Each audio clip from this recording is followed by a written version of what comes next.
জোহরের 4 রাকাত সুন্নাত 2 রাকাত করে পড়ার সময় সাথে 2 রাকাত তাহিয়াতুল মসজিদ, যেসব সালাতের পূর্বে সুন্নাত আছে তার তাহিয়াতুল মসজিদ লাগবে না। ওই সুন্নাত পড়লে ওযুর 2 রাকাত সুন্নাতের সমান নেকি হয়ে যাবে, মসজিদে ঢোকার যে 2 রাকাত আছে সেটা সমান নেকি হয়ে যাবে। যেগুলো সালাতের পূর্বে সুন্নাত আছে এসে ওই সুন্নাতই শুরু করবেন, একসাথে 3টা নেকি হয়ে যাবে। তাহাজ্জুদ নামাজ অন্ধকারে পড়া যাবে কি অন্ধকারেই পড়বে? আয়েশা রাদিয়াল্লাহু আনহা বলছেন, আমি ঘুম থেকে উঠে দেখলাম যে বিছানায় আল্লাহর নবী নেই। আমি এভাবে ঘুরতে লাগলাম কোথায় কোথায় কোথায় আছে। আমার হাতখান রাসূলের পায়ের নিচে গিয়ে পড়লো, পায়ের গোড়ালির উপরে। তখন ঘর অন্ধকার ছিল। তাহিয়াতুল মসজিদ ও তাহিয়াতুল ওযু 2 বার সুন্নাত নামাজ একসঙ্গে এই মসজিদ সালাতের সাথে যেটা আছে সেটা পড়তে হয়ে যাবে 3টে।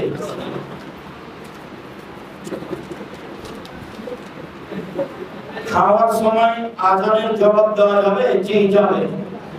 আযানের সময় জবাব সব সময় দেওয়া যাবে। খাওয়ার সময় সালাম দেওয়া যাবে, এই দেশের আদর্শ। আসসালামু আলাইকুম বললাম আপনাকে, তো আপনি খাচ্ছেন সেজন্য সালাম দিচ্ছেন, মনে কিছু নিয়েন না। এতগুলো বাংলা চলে, আসসালামু আলাইকুম এই চলে না। পাগল হয়ে কি ভগবান কথা। ভিতরের নামাজ 1 রাকাত পড়া যাবে, জি 1 রাকাতের হাদিসের সংখ্যা বেশি। আমি গাড়ি চালাই প্রতিদিন 70 থেকে 80 মিটার, 80 কিলোমিটার দূরে যাই এবং সেই দিনে ফিরে আসি। আমি কি কসর নামাজ পড়বো? যখন আপনি দূরে চলে গেছেন তখন কসর পড়বেন, যতক্ষণ বাইরে আছেন। আর কাছে যদি আশেপাশে থাকেন 10 কিলোমিটার 20 কিলোমিটার তাহলে পড়া লাগবে।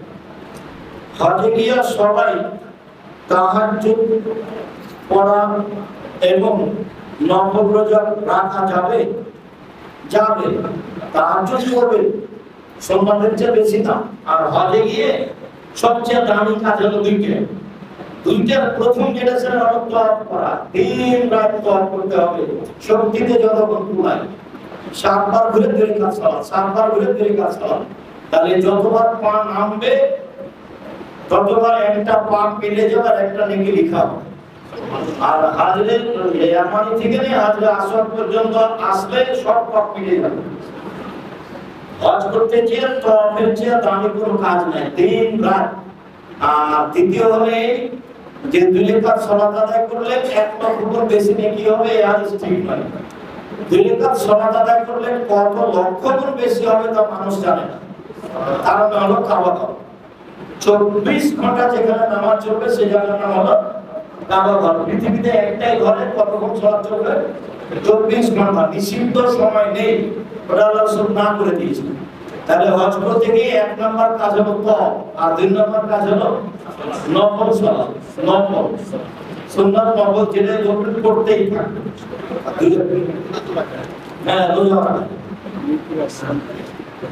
আমি আচ্ছা, তারপরে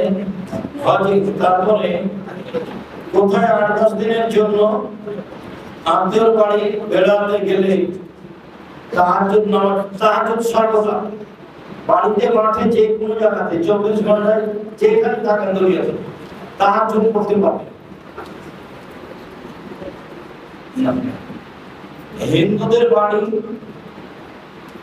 হিন্দুদের বাড়িতে দাওয়াত দিলে খাওয়া যাবে, জি না। ভিক্ষা চাইলে দেওয়া যাবে, সাহায্য চাইলে দেওয়া যাবে। আমার কাছে স্পষ্ট না হওয়া পর্যন্ত আমি ওটা করি। আর আমি কি বলবো ওটা আমার 7 দিন থেকে প্রস্তুতি আছে, আমি এটা বলবো। আগে আমি হাদিসটা এইমাত্র মুখস্থ করেছি, তারপরে আমি বলি। আলহামদুলিল্লাহ এইভাবে হাজার হাজার হাদিস মুখস্থ হয়। আর বড় বড় হাদিস যদি আমি অনুবাদ করি বাক্যের আগে পিছে হয় না, এটা তো এই কারণে আমি আপনাদেরকে আশ্বস্ত করি যে এই জায়গাটা দাওয়া সেন্টার হিসাবে আমরা বাছাই করেছি। যতদিন পর্যন্ত আমরা যেখানে জমি বায়না দিয়েছি সেখানে আমরা জমি ক্রয় করা, রেজিস্ট্রি করা, ঘরবাড়ি তৈরি করা না হচ্ছে ততদিন পর্যন্ত আমরা এখানে আছি। আমাদের এখানে একটা লম্বা প্রস্তাব, আমরা সেভাবে আছি প্রায় 5 বছরের মতো, তারপরে আরো হতে পারে সময়ের গতিতে। যিনি আমাদের এটা দিয়েছেন ওই ছেলেটা আসলে খুব ভদ্র ছেলে। তোমার 2 ভাই আছে তাই না? তুমি একটু সালাম দেন। আচ্ছা সালাম দেন, তারপরে আপনারা বসেন না, আপনারা বসেন, আপনারা একটু বসেন। 2 ভাই প্রায় একই।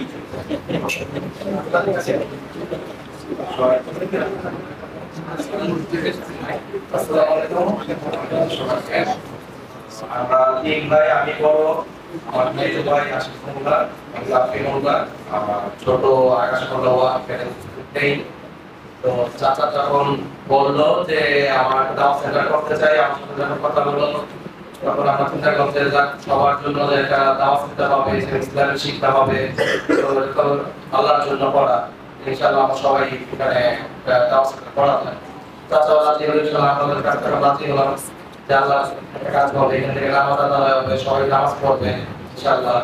তো এই দাওয়াত সেন্টার আরো বড় হোক ইনশাআল্লাহ, দোয়া করে সবাই দোয়া চাই, সবাই আপনারা আমাদের জন্য সবাই দোয়া করবেন।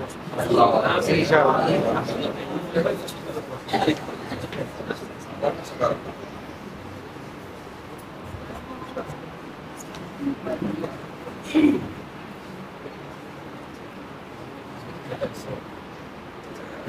ছেলে হাতে সেটা প্রথম থেকে করে দেন,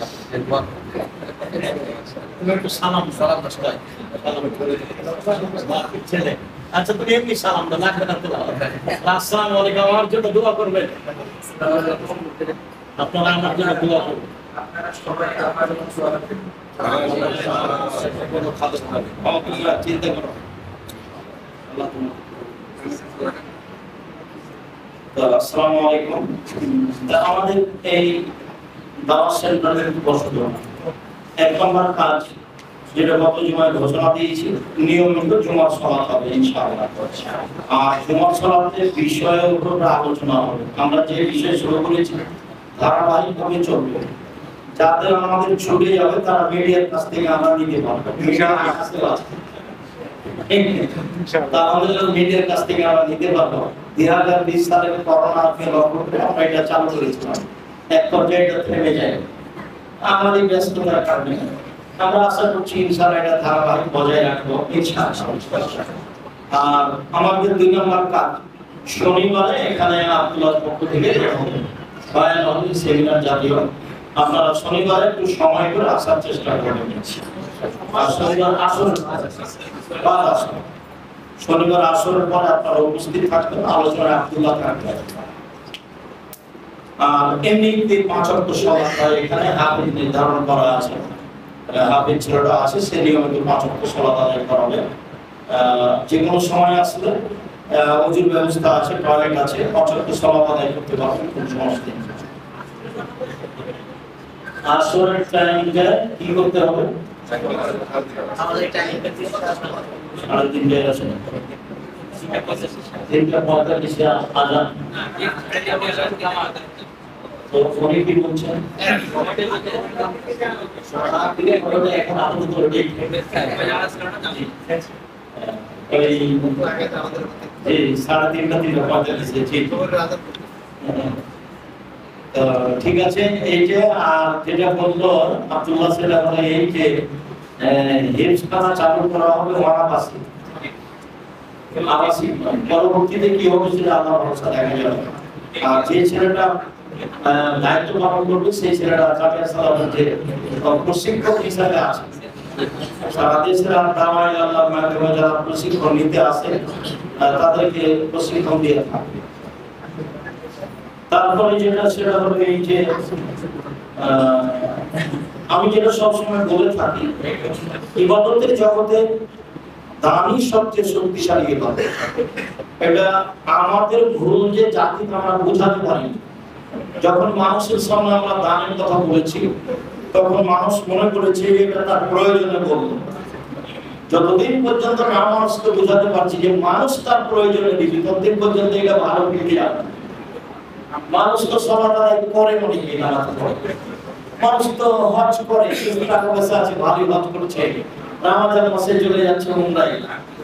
তো উমরাতে গেলেও তার নাকি তার নিজের নেকি, মানে এমন কোন ইবাদত নেই যেটা ধানের পাশে টিকতে পারে।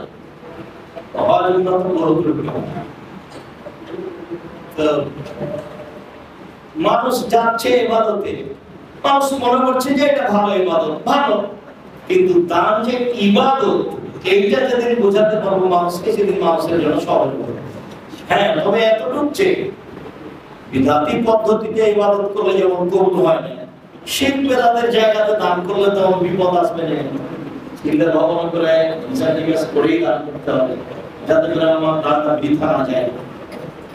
তারপর একটা কথা আমি সবসময় আপনাদেরকে বলে থাকি, এই কথাটাই যে আল্লাহ রাসূলের এই বাক্যটাকে খুব মূল্যায়ন করতে হবে, যেটা আমি জুমার খুতবে বারবার বলছি।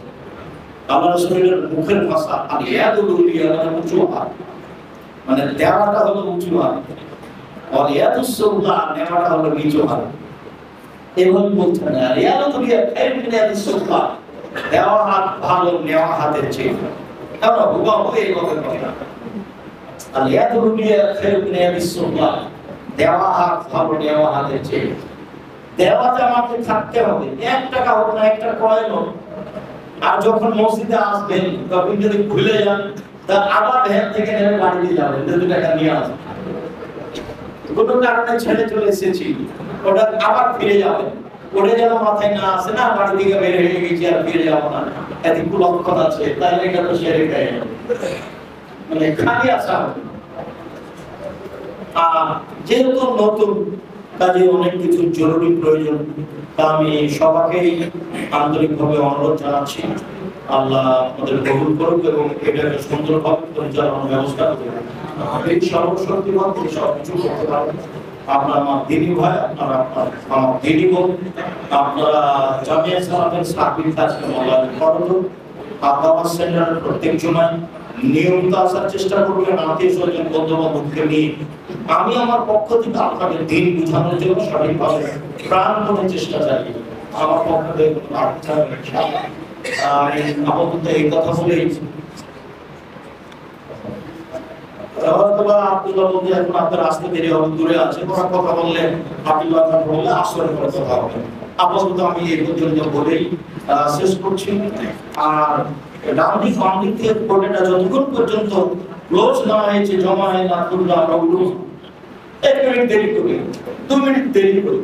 আমি 1 মিনিট 2 মিনিট দেরি করলে পরিবেশটা সুন্দর থাকবে, আমরা লক্ষ্য কিছু ভালো পৌঁছে দেবো। শুকরিয়া, জাযাকুমুল্লাহ খান।